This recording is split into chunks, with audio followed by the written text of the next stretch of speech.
Welcome to the Heal, Thrive, Dream podcast, where trauma survivors become healthy thrivers. Each month, we'll feature a theme in the trauma recovery and empowerment field. To promote your recovery, healing, and learning how to build dreams, here's your host, Karen Robinson, transformational coach and therapist.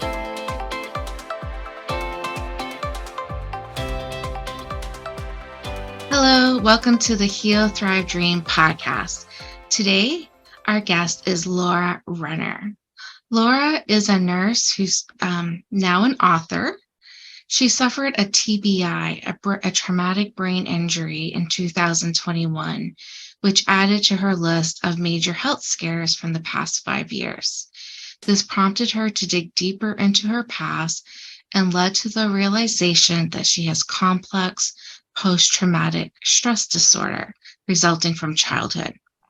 She spent the next year and a half exploring all the trauma healing modalities she could find to heal her mind and body. Laura details this experience in her book, No, I'm Not Fine, Thank You, where she discusses her journey of identifying her traumas, healing deep wounds, and how she reclaimed her power. So, Laura, thank you for being with us today.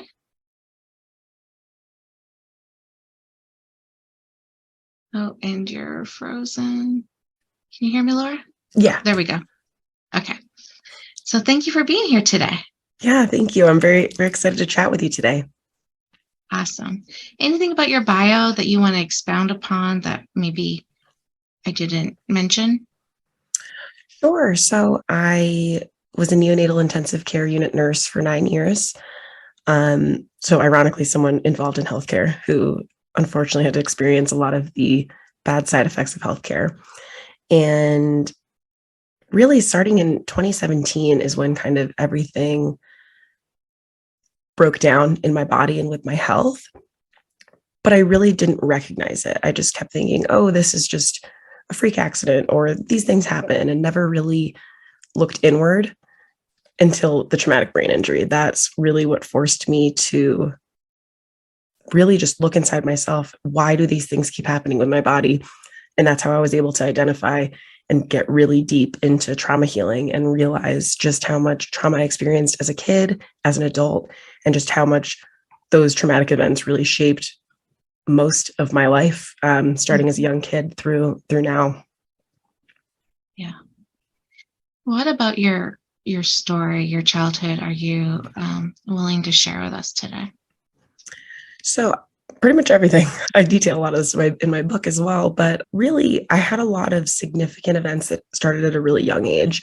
And the interesting thing with complex trauma is it can be a lot of building on events that maybe seemingly at the time were not traumatic. For instance, I broke my leg when I was 2. I fell out of a tree, or when I was 3, excuse me. And also I was bit by, I had multiple dog attacks before the age of 5, just little things like that don't really seem to be traumatic, or someone would just think, oh, that's an unfortunate event.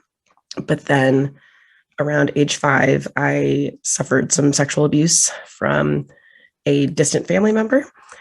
And at age 7, I almost drowned in a river. And so basically all of these events just created this deep level of lack of safety in my body, and lack of safety with pretty much anyone, caregivers, parental figures, everyone. And that just kind of perpetuated itself over time, leading to very intense anxiety. Pretty much I lived in a constant state of fight or flight, or hyperactivated sympathetic nervous system, because my body just never felt that it could kind of cool off and take down being off the high alert, that kind of place. And so I pretty much just lived constantly with very high anxiety, a lot of issues with shame and self-worth, just constantly being worried that I'm making a mistake, or the need to be perfect and things like that. And that just kind of built over time and really just bled into every facet of my adult life, with my career, with my relationships, and then ultimately kept leading to more breakdown in my body, because we're not supposed to live in a constant state of hyperactive nervous system. And my body could just never really keep up with the demands that I was unintentionally putting on it. And through a lot of very deep reflecting, deep mindset shifting, and many hours of therapy, I have been able to really identify that and learn how to create more levels of safety in my body. And that's manifested as health and decreased anxiety and actual happiness in my life, and things that I didn't realize that I wasn't actually experiencing that I thought I was at the time. Wow. That sounds like a lot. Yeah. And that's the interesting thing is it didn't feel like that. I really glorified a lot of my childhood years.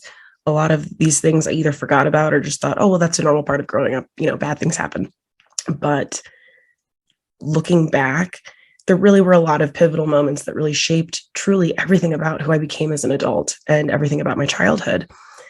And I know that can sound kind of dramatic, but really it did. And I've been able to pinpoint a lot of these, these more intense traumatic moments, but also even just single moments of feeling ashamed by an adult figure or things like that kind of train your brain, because our brains are so still deep into primitive survival mechanisms where we just constantly are on an unconscious level trying to fit in, because that's how, cavemen survived, things like that. And so our brains are still wired to focus on the negative and to remember basically whatever it can to keep you fitting in so that you survive, but which no longer is that the case for the most part.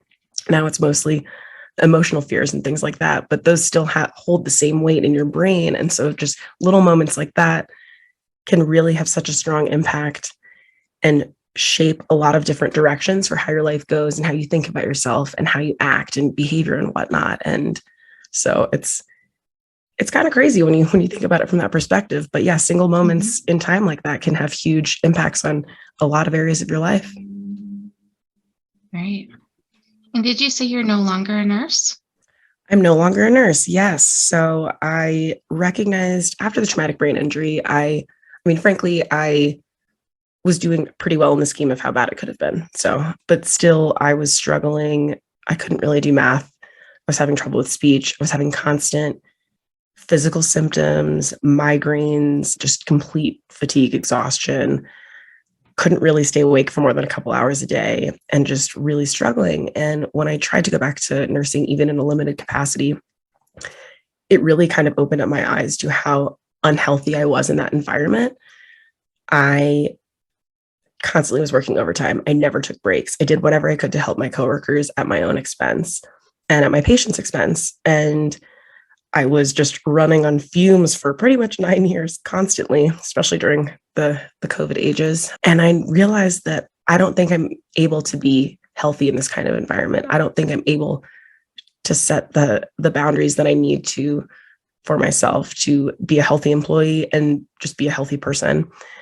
And I decided to walk away from nursing, and it was terrifying and sad in a lot of ways, but really, as I've stepped back, it's really exposed just how unhealthy I was in that environment. And not to say that all nurses are. Many aren't. I could see behaviors in myself that were very different from my coworkers that were just doing myself a disservice with my health, with my life outside of work. I pretty much had no work-life balance. And so I stepped away, and that's when I started writing. And frankly, it's one of the best decisions I've made. As much as I love being a nurse, this is definitely more of a path for me that's aligned with a healthy lifestyle and what I want to do with my time and the rest of my life. Yeah. So what are you doing other than writing? Are you doing any other work like coaching, courses? So Tell right us now, more about what you do. oh, sure. So right now I'm a lifelong learner. I love learning. And so I've been constantly taking personal development courses, but also have been doing a lot of nervous system regulation, a lot of courses around gut health, stress physiology, things of that nature. So I'm still kind of in the knowledge building phase and just kind of seeing where that takes me, doing a lot of stuff with my book and really just trying to get it out there. So I just published my book in June, so it's still pretty fresh. So working on a lot of things around that. But yeah, like I said, just right now it's a lot of learning and kind of developing that framework to eventually, hopefully, do some teaching. I love teaching. I did that a lot in the hospital, and just kind of seeing, where that takes me. Just kind of for the first time in my life, actually, it's crazy to say that it's not terrifying, that I don't have a plan and I don't know where I'm going, but I'm just seeing where everything falls into place and what feels best. And I'm loving it. And there's still a couple occasional moments where I get a little anxious when I think about that, but I'm also able to reframe it and recognize that I'm really fortunate to be in this position, and that has showed tremendous growth from where I was before. So it sounds like you feel hopeful with what will happen next. Very, yeah. Mm-hmm. It's exciting to think that I don't really know where I'm going, and that's okay. I think that's something that societally we're told you should not do. And that's frankly part of what led me to nursing. Nursing was a very objective, logical career where I could just go to school to become a nurse, and then I become a nurse and I work as a nurse, and I can do that for life, and I can just settle into that world. But now it's actually pretty cool to think that I can just kind of figure it out as I go and go from there. Mm-hmm. Okay. So let's see, where should we go next? I kind of think I want to know more about your healing journey, like what modalities seem to help you the most. Like everybody has a preferred way of being in therapy, whether it's talk therapy or more structured, like EMDR or cognitive processing therapy. Do you have favorites? Yes. So therapy was not new to me. I was a child of therapy, and it never really clicked.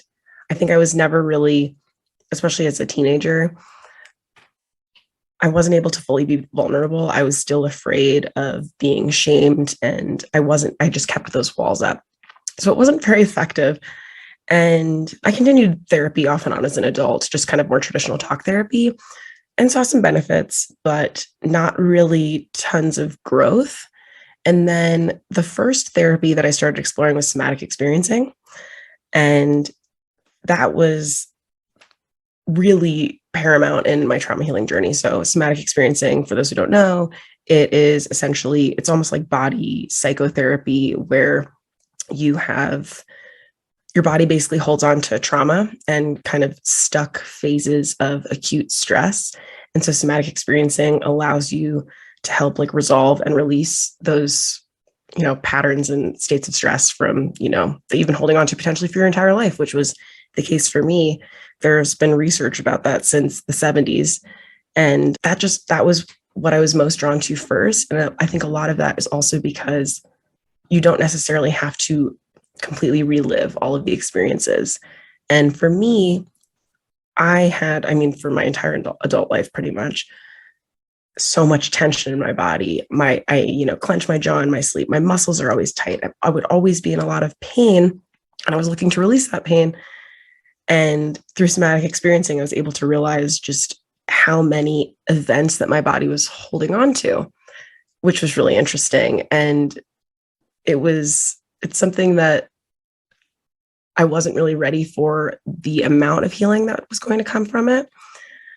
It really set me just down the path of, wow, I have so much more trauma than I thought I did. I thought that it was just these, couple experiences, but my body's been holding on to this lack of safety and constant state of fear for the entirety of my life. So that would be the one that really that set me in motion for trauma healing. I loved EMDR as well. Through EMDR, I was able to identify a lot of single moments in time that kind of were the catalyst to feelings and beliefs I had about myself. Like for me, I had a lot of worthlessness, a lot of shaming, a lot of just constantly being overly critical of myself. And through EMDR, I was able to kind of pinpoint a lot of, this was kind of that root cause for where I started thinking that, which by getting to those root causes kind of enabled me to resolve them and heal them. Other therapies that I loved, I really like craniosacral therapy, which is kind of another type of somatic therapy where you don't have to necessarily relive the processes. It has similar mechanism, I guess, essentially to somatic experiencing, but it's a little bit more of showing your body how to regulate itself and kind of releasing those kind of stuck areas of trauma. For me, a lot of it was I completely dissociated from my body in so many ways. I just couldn't really feel a lot of my body. And that's, kind of a survival mechanism from dealing with a lot of trauma. And so craniosacral therapy allowed me to really connect more to my body and be able to listen to it as opposed to just going a million miles an hour based on what my brain thought I should do. Mm-hmm. I also, neurofeedback therapy was really significant for me. And that's another one where it's not necessarily about reliving. With neurofeedback, it's painless. They put electrodes on your scalp and measure your brain activity. And basically it helps you rewire your brain and teaches through like auditory or visual cues, your brain how to have more, I say in quotations, normal, but healthier, I guess, brain activity and brain waves and things like that. So it can help with anxiety, it can help with trauma, depression, all kinds of things. It was very also helpful from healing from my traumatic brain injury and just kind of re-regulating my brain in that way. But it's wild how many therapies there are. And I think that can be wild. Huge. Yeah. And it can be very overwhelming. And for me, I just kept thinking, oh my gosh, where do I start? Where do I start? And I think I would suggest for other people, if they're interested in exploring really any types of trauma therapy, it starts with kind of just doing your own online research or books or just looking into what's out there and what sounds best. Because for me, somatic experiencing, I think, was the best type of therapy for me to do at that time. That's what I was ready for. When I did hypnotherapy and EMDR, those were much further down the road. And those were kind of hitting more specific moments in time that I don't know if I would have been ready to go that deep in those early phases. So yeah, it can be very overwhelming to figure out where to go, especially initially, but thankfully there's so many resources online, lots of free resources as well to kind of figure out what's the best path to go. Yeah, thank you for saying that. It can be overwhelming. Yeah. Sounds like you got lucky with where you started though at the FC therapy. Yeah. I fortunately have found a lot of really good therapists, especially over the last year and a half. I also have experienced some that didn't quite work out for me. And I think that's also another challenge with any type of therapy is you have to find the right practitioner or therapist for you, especially at that time, who can be most supportive for your journey. I had a couple of therapists that a little too early, I guess, in my path that it just didn't align. We didn't jive. And they kind of pushed me to places that were a little too fast for my comfort level and ended up causing me to kind of regress and have to take pauses from therapy because I would just get so overwhelmed and so just filled with fear and anxiety and shame that it just kind of put everything on hold. So I think finding the right therapist is also a big, very important piece as well. Yeah. And it's important what you're saying too about not pushing. So I know when I was a young therapist, I was like, let's get to work. Absolutely. And was pushy. But as I got more training and wisdom and experience, my approach has definitely changed a lot over the years. Yeah. And I think, the therapists who push me too fast, it's all well-intentioned. It's, no one's trying to hurt you. But I write about in my book my specific incident of working with a hypnotherapist who that's when I uncovered the repressed memory of being sexually abused. And I basically just went into a complete acute stress, panic state. And instead of attempting to calm me down or reassure me that I'm safe, she kept pushing me to dig deeper into memories. And I just completely shut down. And it frankly, it broke me. It was just such a terrifying experience to relive and recover, I guess. But also when you think you have someone in your corner who's going to help guide you and keep you safe and they don't, and it has the opposite effects, it can be really scary too. So that's one of the challenges. It's also at the time I I wish that I had stood up for myself more and advocated for myself better in that situation. I just kind of shut down and panicked because I was so overwhelmed and didn't know what to do. And I never really spoke up and said, I don't want to do this.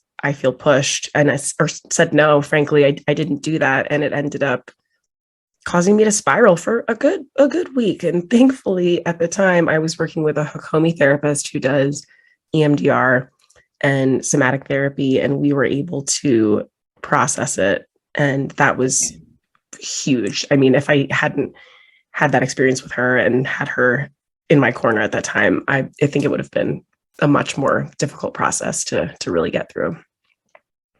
Yeah. I had experience with a client that was pushed too hard in prolonged exposure therapy, and she ended up being hospitalized, which isn't what's normal, but trauma is not normal, and we don't know. It's just not a good idea to push people. We have to really we have to teach clients to listen to themselves, and we have to listen to ourselves, and we know when it's right. Yeah.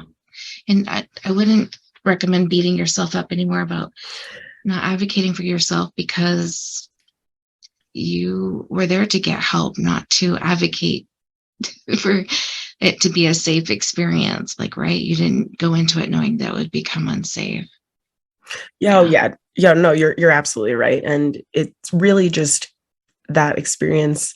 It just showed how trauma can completely overwhelm your nervous system, your brain, your body, where you just are not even really capable of reacting. I mean, I was in such an acute state that I wasn't able to really form sentences. I was struggling to breathe. I was just fully panicking, didn't know what to do, didn't know what to say, and just had to remove myself. That was the only thing that I could do at that time, because it just elicited such an extreme response to me.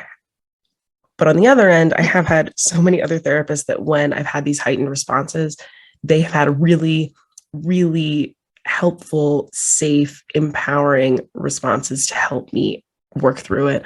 And sometimes to just say, we need to pause and that's okay. And it's a lot of just kind of being able to feel supported. And especially for me, when I would get into those really heightened states, learning how to bring myself out of it through the help of someone else, but also through myself. And that's why I also really love nervous system regulation and deep breathing, and really have kind of gotten obsessed with stress physiology, because your body is just naturally reacting. My body doesn't know that this is a past experience that happened. That's an emotional trigger. My body thinks that there's an emergency happening right now. Yeah. And so learning how to, especially deep breathing, is such a great way to do that, because I mean, it essentially activates your parasympathetic nervous system, because if you're deep breathing, it tells your brain this is not an emergency and it's okay to slow down. And that can kind of help start those processes in your body to help you feel better. And that's something that I utilize often. It's very helpful for me, but yeah. Very good. I'm glad. Thank you. Now, for anyone listening that wants to connect with you in some way to talk about your book, or just talk more about what's been helpful in your healing journey, what's the best way? Like, do you have a website, social media presence? I do. So my website is my first and last name, laurarenner.me. And through my website, you can check out more info about my book. So my book, essentially, it just completely outlines my experience from starting with kind of my brain injury and my health problems since 2017, and how that led me through all of the trauma healing therapies that I explored, but also through all of the big mindset shifts and revelations that I had in the process. Some good, some bad, but it's intended to be a really relatable way, especially for people who are new to trauma healing, to kind of get their feet wet in the process. So you can find out more info about my book there.